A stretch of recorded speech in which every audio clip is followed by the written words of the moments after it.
November 1836. Finally, it's done. I've sold my half of Van Draven and Morrison to my old partner and friend, Robert Morrison.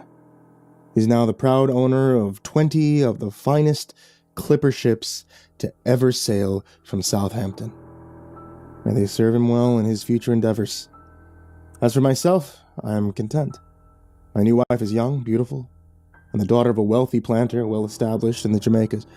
Her heritage is old, almost as old as my own, if not quite as prestigious. Accompanying her is a maid, Matilda, a wild creature of mixed heritage. Dusk beauty indeed, who never leaves my wife's side. I believe my manservant, Stephen, is already in love. We count ourselves lucky to have such glorious company as we undertake the long voyage back to England.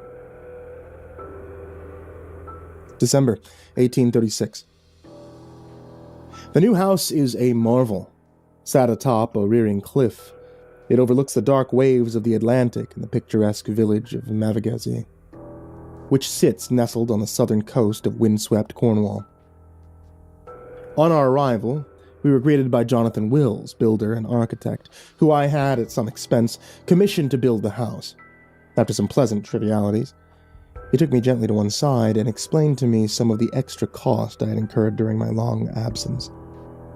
Most of these seemed to revolve around compensatory-like matters, as it seemed 2 workers, both men from the village, had died whilst working on the house. One had died after falling from the scaffolding, and the other crushed to death by falling masonry from faulty rigging. Now, I inquired of Wills how this was any concern of mine. After all, the men had been hired legally and paid an honest day's wage for an honest day's labor. Any misfortune that had befallen them through accident, act of God, or their own carelessness was no concern of mine. It was at this point that I first learned of the village's dislike of not only myself, but also that of my new home. Wills informed me, in no uncertain terms, that it would be in my best interest and a gesture of goodwill if I was to compensate the grieving widows of both men. After some little thought, I agreed on the condition that he tell me what grievances the village and its denizens had against myself and my new home. He agreed and commenced with telling of his tale. According to Wills, the ground upon which my new house stood was considered by many of the villagers, and others here, and about the general area, as something akin to sacred ground. Something to do with an ancient druid grove and a great circle of stone rings, both of which had been uprooted and destroyed to make room for my new home. The great stones themselves smashed and used in the very foundation of the house itself. This and more he told me until I could contain myself no longer and laughed uproariously in the poor man's face. After some small while I regained my composure and I apologized profusely for my rudeness, all the while explaining that the local fairy tales bothered me not at all, and the opinions of us, a bunch of superstitious locals, bothered me even less. But still, I had to live in this place and do business with the local shopkeepers and merchants, and so I sent Wills on his way with a heavy purse with which to compensate the grieving families of the 2 men. January 1837. Christmas was something of a muted affair. Many of my old friends and acquaintances are situated in London, and we are quite alone here in our own little corner of the world. My wife does not partake of strong drink, as is becoming of a lady. Now, she was somewhat silent and sullen through the whole affair. As for her maid, Matilda, she would not even acknowledge the sacred holiday at all, and I fear she's no true Christian. I stayed up late that night and drank deeply, lonely in my solitude. I even went so far as to drag my poor manservant Stevens from his warm bed before plying him liberally with generous amounts of my finest brandy. We sat there some time before a roaring fire, talking over old times while the wind howled and gibbered outside our window. The last thing I heard as I fell asleep was the roar of the ocean. I did not dream. March 1837. It's been 4 months and 3 days since we moved into the house, and although I have taken my beautiful Elizabeth to bed every night and performed my husbandly duties with great vim and vigor, there's no sign of a child. My beloved tells me these things take time, but I find myself growing more sullen, spending more and more time locked in my study poring over my old ledgers. My wife is strong, young, beautiful, and almost 20 years my junior. I feel our troubles stem from myself, for I have grown old in many years of business, and now I fear shall never sire an heir to continue the sacred name of Vendraven. God save me from such a fate. April 1837. The doctor I sent for arrived only yesterday, and after a lengthy examination of both myself and Elizabeth, and after many searching questions, deemed us both fit and healthy, and could see no reason why children should not be forthcoming in our immediate future. September 1837. The summer was a glorious one, and I had almost forgotten this journal. Our days have been spent frolicking on the local beaches, where we picnicked and swam frequently in the chilly Cornish sea. Our nights spent sipping wine on the veranda, listening to the gentle laughing of the surrounding sea, but for all our happiness and our nightly devotions to one another, there is still no sign of a child. October 1837. God forgive me, for I have sinned. I have drank of vile potions, and I've prayed to dark gods, offering up sacrifice for their favor. It all started with that witch Matilda, who one evening, long after my wife had retired to her bed, approached me where I sat reading by lamplight in my study. She entered silently, and I only noticed her presence when she laid a dusky hand upon my shoulder, causing me to cry out and spill my drink on the book that I had been reading. Leaping to my feet, I cursed her roundly. She took a step back before my anger and curtsied, casting her eyes down demurringly. Yet still it seemed a small smile played across her shapely lips. I demanded she explain why she was sneaking around the house at this ungodly hour instead of attending her mistress, my good lady wife. She informed her mistress was abed and sleeping soundly, and it was now me she intended to serve. Now, baffled, I asked her meaning, but her next question caught me off guard. She asked how badly I wanted a child. And a male one, at that. An heir to carry on the Vendraven bloodline. For a moment, I was tempted to beat her for her insolence, and even raised my hand to do so, but something in her eyes stilled my hand, causing it to drop limply by my side. Anything, I answered. I would do almost anything for a male heir to carry on the Vendraven name. Nodding, she took my hand, and I marveled at how soft her skin was against my own, as she led me from my study through the kitchen and down the darkened cellar. God, how to describe what waited for me deep in the bowels of my own home. An altar anointed with blood, a sacrifice to some dark and terrible god. Everywhere candles burned, flickering in the eyes of the dead animals that lay all about. Pigeons, doves, cats, even a large black dog lay piled around its base, their blood soaking into the feet of that terrible statue that sat hunched and grotesque. An insult to those of us who dwell in the sane light of day. Its body, while hunched and twisted, resembled that of a man. But that's where anything human in likeness suddenly stopped, for its head was that of a great octopus, scaled with huge, staring eyes, and a mass of withered tentacles covering the lower half of its face. From its gnarled back sprung stunted wings, and its scaled arms and feet were claw-like and webbed. I turned to run, to flee this abomination, but the witch Matilda stood blocking my way. I tried to push past, but she grabbed my arm and spanned me back around to face her, blowing some kind of noxious dust in my face that instantly caused my head to pound and sent my senses reeling. The next thing I knew, we were both naked, kneeling before the bloody altar. The knife was in my hand. God. Oh, God. Stevens lay dead before me. His throat, a red ruin, his hot blood all over me. Beside me knelt Matilda, chanting, her naked body covered in sweat and blood, as she cried out her devotion to her infernal gods. I tried to rise, but she pushed me back down upon my back and climbed on top of me. From behind her, she pulled a small wooden bowl brimming with some kind of noxious liquid, which she raised to her lips. Taking the potion into her mouth, she pressed her lips against my own, but I twisted my head to and fro, raising my hands to beat her off, but she caught them easily and placed them upon her heavy breast, letting some of the crimson potion trickle from between her ripe lips down over her heavy, glistening body.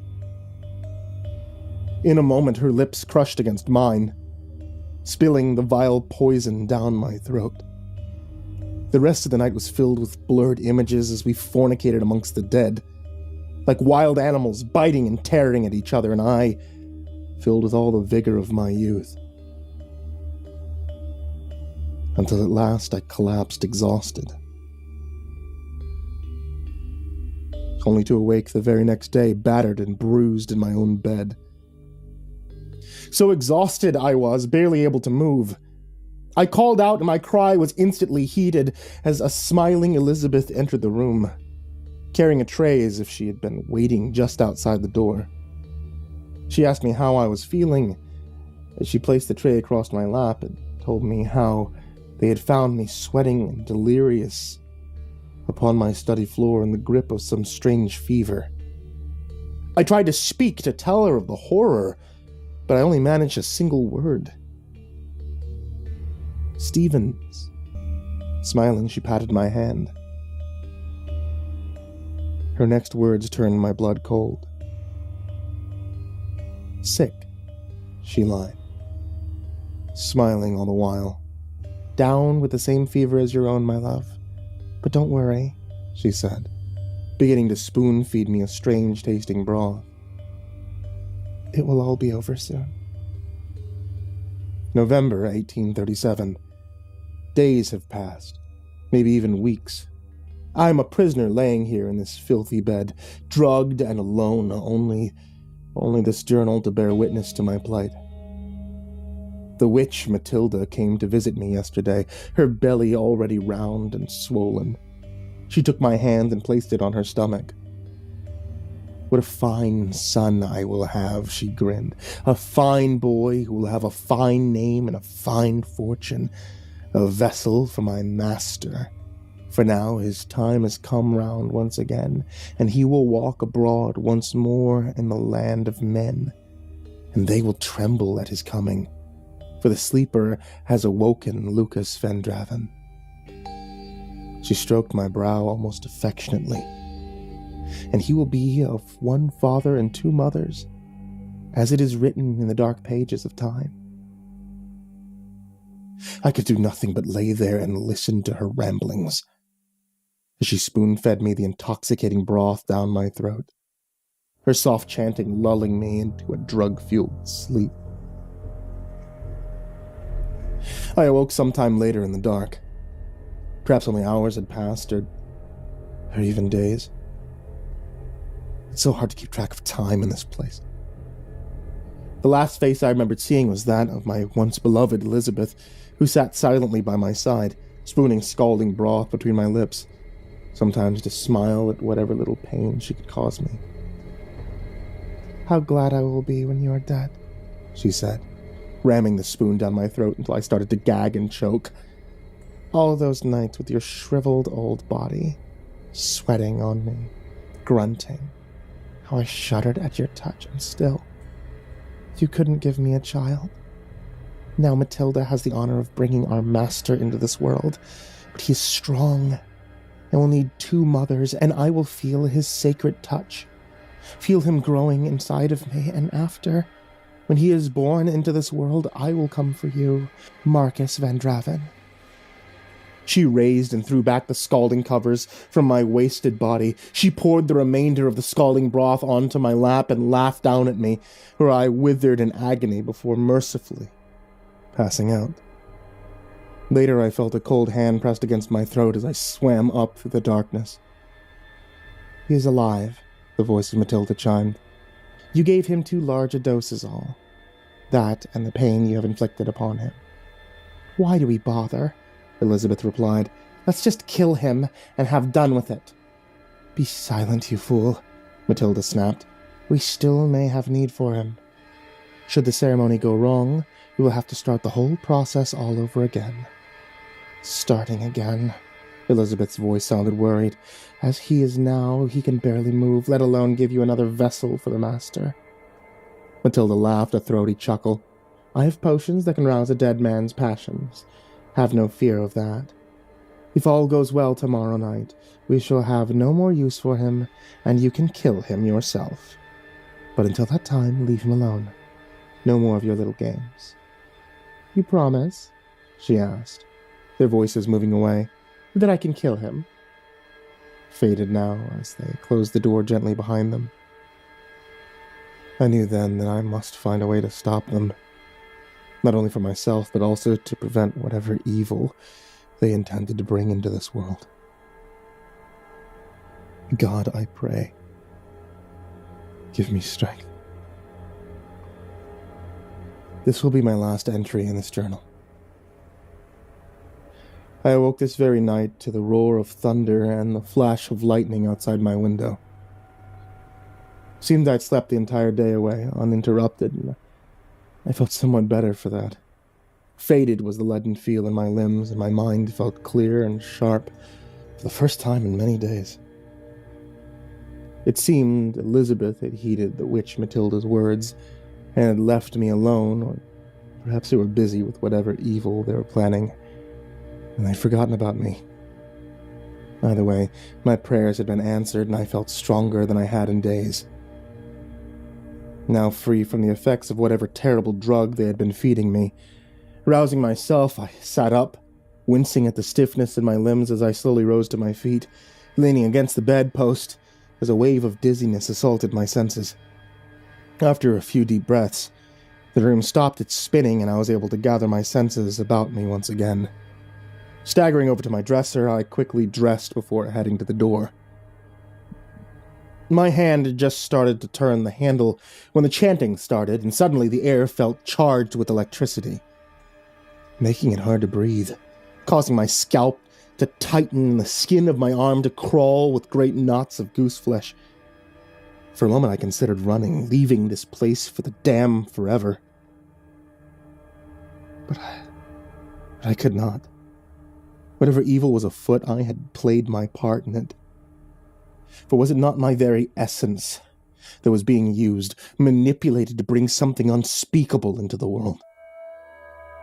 Strengthening my resolve, I took a deep breath and I threw open the door, expecting to be greeted by all the denizens of hell, but there was only a darkened corridor lit by flashes of lightning, crash of thunder that seemed to accompany the hellish chanting like some terrible drum.